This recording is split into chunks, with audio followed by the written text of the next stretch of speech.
Hi hello नमस्कार, welcome to geography.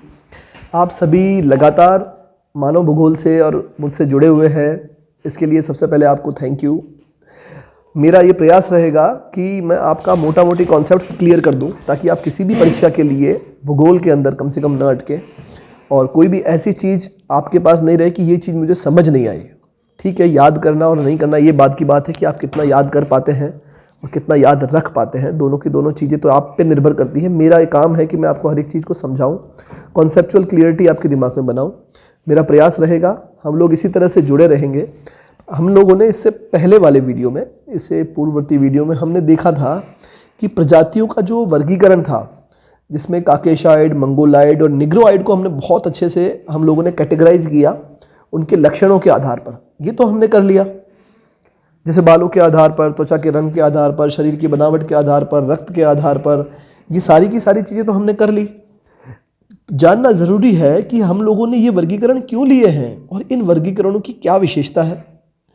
तो इस वाले वीडियो में हम लोग इसी को पढ़ रहे हैं कि चूंकि प्रजाति शब्द की व्याख्या में कठिनतः ही एकमतता है, मतलब एक मत नहीं हो सकता है किसी का कि ये प्रजाति है। आप जिन्हें मंगोलाइड कह रहे हैं उन लोगों में भी बहुत सारे भिन्न भिन्न तरह के लोग मिल जाएंगे आपको। तो आप कैसे सबको एक ही मंगोलाइड नाम दे सकते हैं? आप ईरान में रहने वाले लोग, अफ्रीका के लीबिया में रहने वाले लोग और यूरोप में रहने वाले लोगों को आप कॉकेशाइड कह रहे हैं। आप सभी को एक ही जो है प्रजाति में नहीं रख सकते हैं। परंतु हम लोगों ने वर्गीकरण की कुछ सीमाएं और कुछ जो पैरामीटर्स निर्धारित किए थे जिसके आधार पर हमने ये वर्गीकरण करते हैं।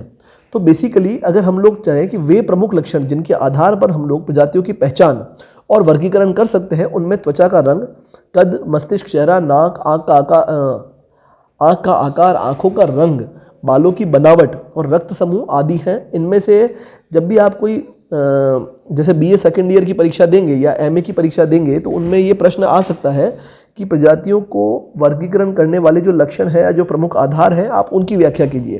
तो सब्जेक्टिव टाइप प्रश्नों में ये प्रश्न बनते हैं, तो आप इसको अच्छे से कीजिएगा। जैसे फर्स्ट पैरामीटर, हम लोग हर एक पैरामीटर को देखेंगे जो कि यहाँ पर हमें लिखा हुआ है। ये सारे के सारे पैरामीटर्स का हम लोग अध्ययन करेंगे। तो जो फर्स्ट पैरामीटर है जिसको हम लोग पढ़ने जा रहे हैं वो है त्वचा का रंग, स्किन कलर जिसे आप कहते हैं स्किन कलर।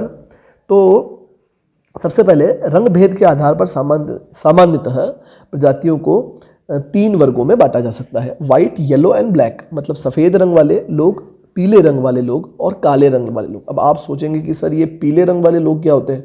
पीले तो हमने देखे नहीं, पीला मतलब ये येलो, ये नहीं, ऐसा नहीं है। मतलब गेहुआ टाइप का जो रंग है, जो एक्सट्रीम गोरे नहीं है, जो एक्सट्रीम काले नहीं है, तो पीले रंग वाले लोग। तो इस आधार पर हम लोगों ने विभाजित किया है। प्रजातियों को श्वेत, पित्त और काला कहना अति साधारण है। वास्तव में किसी ने भी वास्तविकता में श्वेत, काले या लाल रंग के प्राणी को नहीं देखा होगा। जैसा कि मैंने भी आपको बताया, वास्तव में कोई आपने ऐसा प्राणी तो नहीं देखा जो ब्लैक है, बिल्कुल ही काला है ना? या फिर आपने कोई इस तरह का प्राणी देखा हो जो बिल्कुल ही सफ़ेद है, सफ़ेद मतलब वाइट कलर है या फिर येलो है या रेड है। परंतु उनका जो स्किन टेक्सचर होता है उसके आधार पर हम उन्हें कलर डिवीज़न में डाइवर्सिफाई कर सकते हैं। क्लियर है? अब हम लोग देखते हैं कि जैसे जितने भी लोग हैं जो कि मंगोलाइड प्रजाति में आ रहे हैं, तो आप उन्हें रेड या येलो कलर में डिवाइड करेंगे तो आप कंफ्यूज हो जाएंगे, ये कौन सा डिवीज़न हुआ। तो इसी तरह से जब हम लोग कलर में डिवीज़न करते हैं इनका, तो कहीं ना कहीं हमें इनके लिए दूसरे पैरामीटर्स को भी उपयोग करना पड़ता है। तो सामान्य रूप से, जैसा मैंने बताया, सामान्य रूप से वाइट टू डार्क कलर का एक स्केल चलाइए। जैसे फॉर एग्जांपल 1 सेकेंड, जैसे ये एक स्केल है, यहाँ से लेकर के यहाँ तक, ये सफ़ेद कलर है, ये ब्लैक कलर है। तो यहाँ पर तो आपको मिलेगा काकेशाइड, यहाँ मिलेगा आपको निग्रोइड और बीच में कहीं आपको मिलेगा मंगोलाइड। बेसिकली ये डिवीज़न हुआ कलर के आधार पर। क्लियर है? अब हम लोग बात करेंगे कद के आधार पर, मतलब उसका हाइट के आधार पर। यद्यपि मनुष्य का कद भोजन की किस्म और मात्रा और वातावरण और उसके द्वारा किए गए शारीरिक काम की वजह से निर्धारित होता है, और यही फिर आगे जा कर के उसके जेनेटिक लक्षण दिखते हैं। लेकिन कद को हम लोग सरलता से नाप सकते हैं और कद के आधार पर लोगों को नाटे, मध्यम और लंबे की श्रेणियों में विभाजित कर सकते हैं। अगर हम लोग इसका एक सामान्य विभाजन लेते हैं तो कुछ अपवादों को छोड़ दें तो पुरुषों की सामान्य ऊंचाई 130 सेंटीमीटर से 200 सेंटीमीटर के मध्य तो होती है। क्लियर बात है, मतलब 130 सेंटीमीटर हो गया, 4 फीट 3 इंच से लेकर के 6 फीट 7 इंच तक का होगा। और स्त्रियों की ऊंचाई 120 सेंटीमीटर से लेके 187 सेंटीमीटर, मतलब लगभग 6 फीट 2 इंच और कम से कम में 4 फीट तो होती है। ये एक सामान्य वर्गीकरण है। अब कौन सी प्रजाति में हम लोग किस किस तरह के पुरुष महिला का वर्गीकरण लेंगे वो हम लोग कद से देख सकते हैं। फिर हम लोग बात करते हैं मस्तिष्क के आकार की। बात बोलेंगे मस्तिष्क का आकार आप अंदर जाकर के कैसे नापेंगे, मतलब द शेप ऑफ हेड। हम लोग इसकी जो शेप की बात करते हैं, मतलब इसकी जो चौड़ाई होती है और उसकी जो लंबाई होती है, चौड़ाई में लंबाई का भाग देते हैं और 100 से गुणा करते हैं। इसे हम लोग कहेंगे पूरा शीरस्थ सूचकांक। क्लियर बात है ना, इसे हम लोग क्या कहेंगे, सेफेलिक इंडेक्स, मतलब शीरस्थ सूचकांक। मतलब मानव जाति को विभिन्न प्रजातियों में विभक्त करने के लिए मस्तिष्क के आकार को प्रथम वैज्ञानिक पैरामीटर के रूप में उपयोग किया गया है। सबसे पहला वैज्ञानिक पैरामीटर कौन सा है, मस्तिष्क का आकार, जिसको हम लोग फॉर्मूला से निकाल रहे हैं और उसे हम लोग पैरामीटर में शामिल कर रहे हैं। फॉर्मूला क्या, मस्तिष्क की चौड़ाई मस्तिष्क की लंबाई गुणा 100। ये वाला जो प्रश्न है फॉर्मूला बेस्ड क्वेश्चन जो है, इस टाइप का क्वेश्चन नेट की परीक्षा में अक्सर आया है। यूजीसी नेट जो आप देंगे उसमें आया है, कॉलेज व्याख्याता की परीक्षा में और स्कूल व्याख्याता की परीक्षा में और अन्य परीक्षाओं में जिनमें आपका विषय सामान्य रूप से पूछा जाता है एक पेपर के रूप में, उनमें ये इस तरह के प्रश्न आते हैं। तो आपको ये याद रखना है, चौड़ाई ऊपर होगी, लंबाई नीचे होगी और गुणा 100 करेंगे। तो इनका मापन अपेक्षाकृत सरल है, इसमें उच्च स्तर की शुद्धता भी रहती है। मस्तिष्क के आकार की चौड़ाई को लंबाई से भाग दें और 100 से गुणा करने पर सूचकांक को दर्शाते हैं, हम लोग इंडेक्स को दर्शाते हैं। इसे हम लोग क्या कहेंगे, याद रखिएगा, शीरस्थ सूचकांक। ठीक है, कैफेलिक इंडेक्स कहते हैं इसे हम लोग। और इस प्रकार प्राप्त बहुधा तीनों श्रेणियों में विभाजित करते हैं। जैसे हम लोगों ने क्या किया, हम लोगों ने सामान्य रूप से 100 मंगोलाइड लोग ले लिए, 100 निग्रोइड ले लिए, 100 कॉकेसाइड ले लिए। अब इन सबको बुलाया, इनको आइए नापो, इनकी जो कपाल की जो चौड़ाई है और जो लंबाई है उसको नापा, 100 से भाग किया और ऐसे हम लोगों ने डेटा प्राप्त कर लिए 100 के, फॉर एग्जांपल। फिर हमने उनका एवरेज निकालते हैं तो हम लोग देखते हैं कि बेसिकली इस तरह के मस्तिष्क पाए जाते हैं इंसान में। ये आप देखिए, अगर किसी व्यक्ति का मस्तिष्क लंबा मस्तिष्क है तो उसके शीरस्थ सूचकांक का मान कम आएगा। क्यों, मैथमेटिक्स के फॉर्मूला में लंबाई नीचे आ रही है, तो अगर लंबाई ज़्यादा है तो फिर इसका मान ज़्यादा आएगा। फॉर एग्जांपल लंबाई उसकी ज़्यादा हुई तो उसके सूचकांक का मान कम आएगा। वहीं अगर मध्यम मस्तिष्क है तो उसकी सूचकांक का मान ये है, और अगर चौड़ा मस्तिष्क है, अगर मस्तिष्क चौड़ा है तो सूचकांक का मान अधिक आएगा। अब आपको समझना जो है कॉन्सेप्ट वो आप समझिएगा। प्रश्न आप कहाँ गलत करेंगे, अगर आपसे प्रश्न पूछा जाए कि शीरस्थ सूचकांक का मान एक व्यक्ति का 80 है और एक व्यक्ति का 90 है, किस व्यक्ति के शीरस्थ सूचकांक में या यूं कहें कि सर की लंबाई अधिक है। जैसे फॉर एग्जांपल मैं आपसे पूछूं, ए व्यक्ति है और बी व्यक्ति है, इसके शीरस्थ सूचकांक का मान 80 है, इसके शीरस्थ सूचकांक का मान 90 है। आपसे पूछा जाए लंबाई किसकी अधिक है और चौड़ाई किसकी अधिक है, तो मैं आपको कह दूंगा कि नहीं, इसकी लंबाई अधिक है और इसकी चौड़ाई अधिक है। तो क्या ये सही है? नहीं। मतलब क्या होता है, अगर शीरस्थ सूचकांक का मान कम है तो वो लंबा मस्तिष्क है। आई बात समझ में? ये देखिए, और अगर शीरस्थ सूचकांक का मान अधिक है तो मतलब वो चौड़ा मस्तिष्क है। शीरस्थ सूचकांक, अब इसी को हम लोग रिवर्स कर ले, वाइस वर्सा कर ले। अगर शीरस्थ सूचकांक का मान कम है तो मस्तिष्क कम चौड़ा है, अगर शीरस्थ सूचकांक का मान अधिक है तो मस्तिष्क कम लंबा है। आप इस चीज़ को अगर नहीं समझ में आया हो तो वापस बैक कीजिए, दोबारा सुनिए पूरा, ये बहुत इंपॉर्टेंट है, क्वेश्चन गलत करेगा आपके, इंपॉर्टेंट है, आप इसको दोबारा सुनिएगा अगर नहीं समझ आया तो। फिर हम लोग बात करते हैं शेप ऑफ फेस की, फेस कट आप लोग जिसे अपनी लोकल भाषा में कहते हैं, या जॉ लाइन, या फेस का आकार, या जो फेस का प्रकार है। तो हम लोग देखते हैं ह्यूमंस में अलग अलग प्रकार के चेहरे होते हैं। चेहरा लंबा और चौड़ा दोनों हो सकता है। किसी किसी की ये ठोड़ी बाहर निकली होती है, किसी के अंदर होती है चिन्ह, जिसे हम लोग कहते हैं। सामान्यतः चीनी और पोलैंड वासियों में चेहरे अधिक सपाट होते हैं। स्कैंडिनेविया और जो दूसरे अफ्रीकन चेहरे हैं उनकी उसमें संकीर्णता होती है, चौड़ाई अधिक होती है। जैसे मैं आपको बात करूं, जैसे आप लोगों ने नॉर्थ ईस्ट के लोग देखे होंगे, ये चले छोड़िए, आप तो आजकल बहुत ज़्यादा न्यूज़ में आप लोग चाइनीज़ लोग देख रहे होंगे। तो न्यूज़ में आप देखते हैं जो चाइनीज़ लोग होते हैं ना, उनका ये वाला जो हिस्सा है, मतलब जो फेस का जो ये वाली जो हड्डी है गाल के ऊपर वाली, ये थोड़ी सी ज़्यादा निकली रहती है। तो इसे हम लोग क्या कहेंगे कि हम लोग इस आधार पर भी, चेहरे की शेप के आधार पर भी हम लोग कैटेगराइज कर सकते हैं कि कौन सा व्यक्ति किस प्रजाति से संबंधित हो सकता है। फिर हम लोग बात करते हैं शेप ऑफ नोज़ की, नाक के आकार की। अब इसकी भी चौड़ाई ऊंचाई में फ़र्क होता है। तो अब हम लोग क्या करेंगे, इसमें भी हम लोग नासा सूचकांक निकाल सकते हैं, नाक की चौड़ाई और लंबाई। चौड़ाई में लंबाई का भाग वैसा ही जैसा हमने शिरस्थ सूचकांक में किया था, गुणा 100 से जो मान आएगा वो हो जाएगा नासा सूचकांक। अब इस सूचकांक के अंदर हम लोग क्या देखेंगे कि अगर उस सूचकांक का मान, फॉर एग्जांपल देखिए, मान अगर 70 से कम है तो क्या होगा, वैसा का वैसा ही, मतलब नाक लंबी है। वहीं ये होता है मध्यम नाक। और अगर 84 तक है, मतलब अगर सूचकांक का मान अधिक आया तो लंबाई कम है। आप देखिएगा, सूचकांक का मान अधिक है तो लंबाई कम है, सूचकांक का मान कम आता है तो लंबाई अधिक होती है। लंबाई में और सूचकांक में व्युत्क्रमानुपाती संबंध होता है। आप लोग विज्ञान पढ़ा होगा या आप लोगों ने जब गणित पढ़ी होगी तो आप लोग देखिएगा, मैं आपको समझाता हूँ। 1/x is equals to y. तो y में और x में वाइस वर्सा रिलेशन हो गया है। y बढ़ेगा तो x घटेगा, x बढ़ेगा तो y बढ़ेगा। ज़्यादा अपने को कॉम्प्लिकेटेड इसको बनाना नहीं है, ये सिंपल सा तरीका है, आप लोग ये याद रख लीजिएगा। इसमें से मैं इसलिए आपको ज़्यादा बार बता रहा हूँ बिकॉज इसमें से क्वेश्चन बनते हैं और मैक्सिमम नंबर ऑफ स्टूडेंट्स इस तरह के क्वेश्चंस को गलत करते हैं। आप लोगों को गलत नहीं करना है। फिर अब हम लोग बोलते हैं कि चलो इस नाक वाला जो हमने डिवीज़न किया है, इसको हम लोग अगर प्रजातियों के अंदर बांट दे तो, हाँ बांटते, तो यूरोप वासियों की नाक लगभग पतली, या यूँ कहें कि कॉकेशाइड लोगों की नाक थोड़ी पतली होती है, वहीं निग्रोइड लोगों की नाक चौड़ी होती है। क्लियर बात है? तो ये हो जाएगा हमारा शेप ऑफ नोज़ के आधार पर वर्गीकरण। फिर हम लोग देखते हैं नेत्र। नेत्र मतलब होता है आँखें, आँखें मतलब होता है आइज़।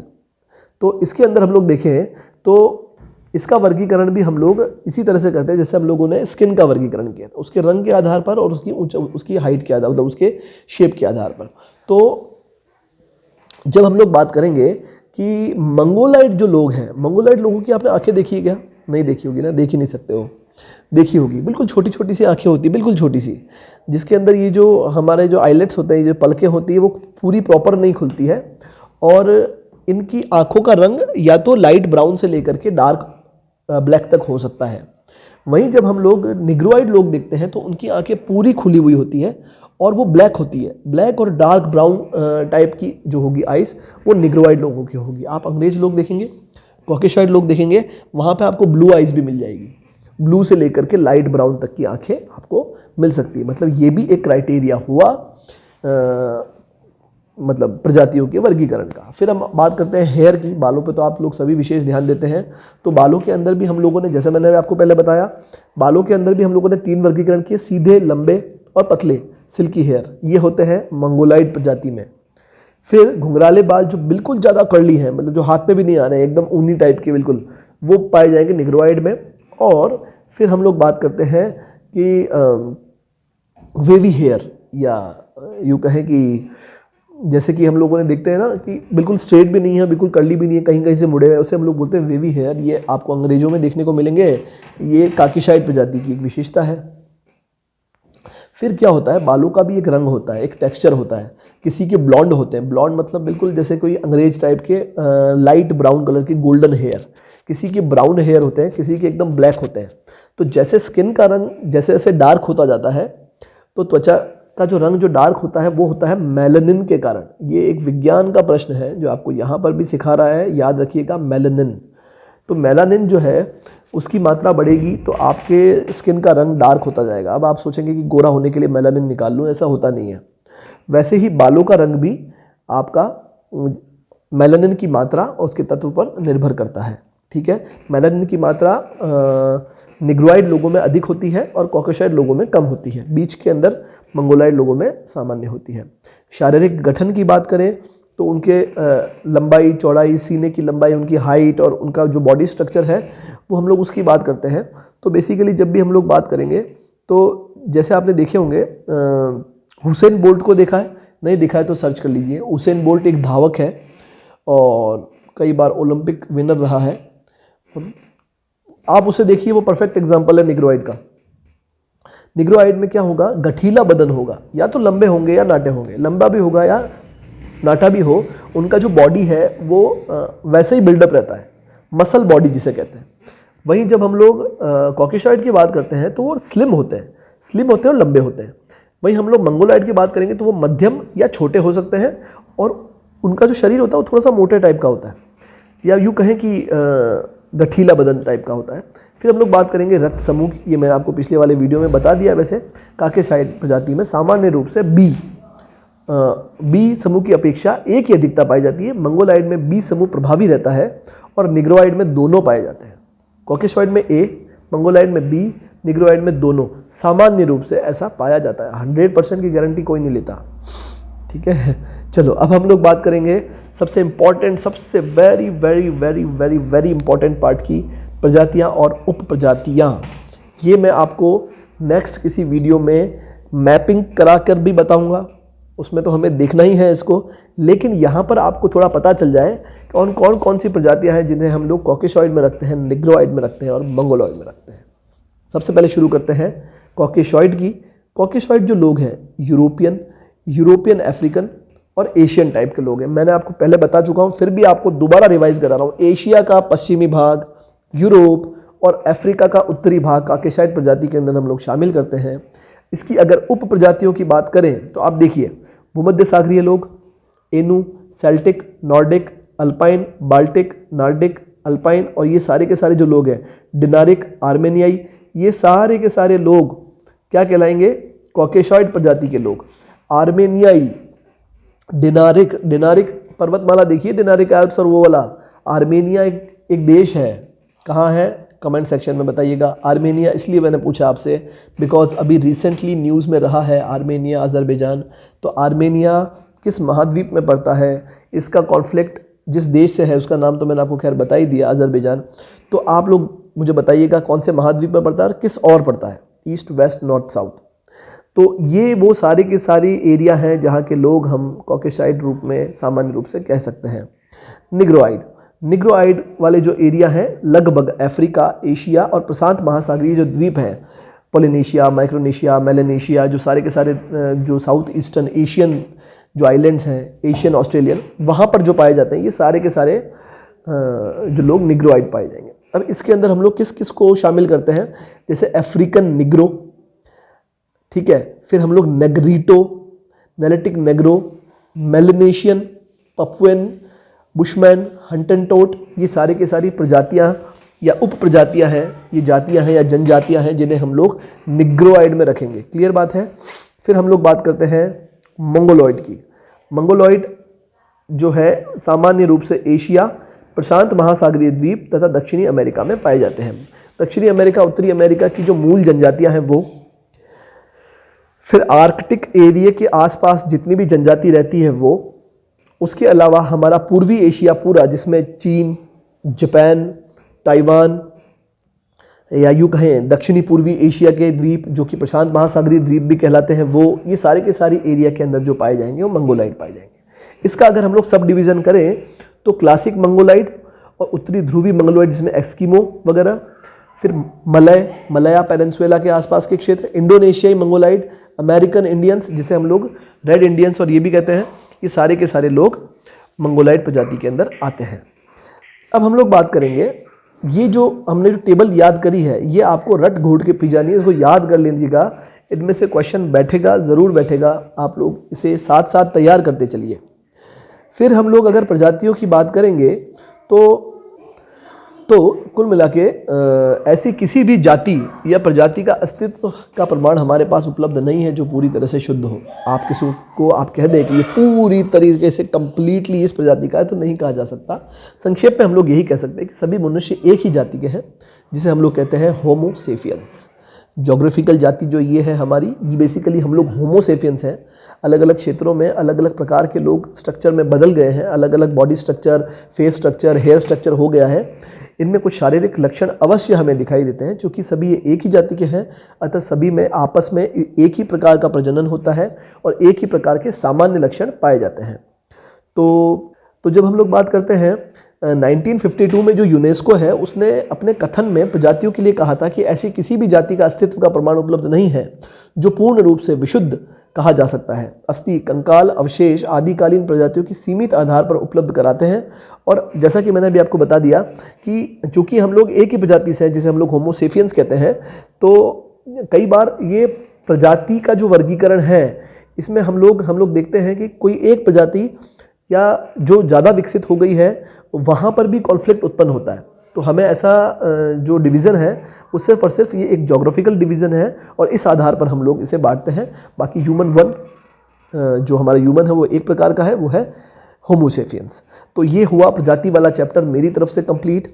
प्रजातियों में फिर अब हम लोग आगे और जनजातियाँ पढ़ेंगे वर्ल्ड की, इंडिया की, उसके अंदर भी आप लोग सब इसी तरह से बने रहिएगा।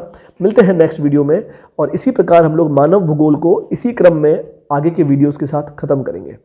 तो आप लोग इस वीडियो को देखिए, याद कीजिए, जहां आपको लगता है आपको नोट्स बनाने आप शॉर्ट नोट्स बनाइए, कमेंट सेक्शन में कमेंट भी कीजिए और कोई अगर आपकी क्वेरी है तो वो भी आप मुझसे पूछ सकते हैं। Thank you very much.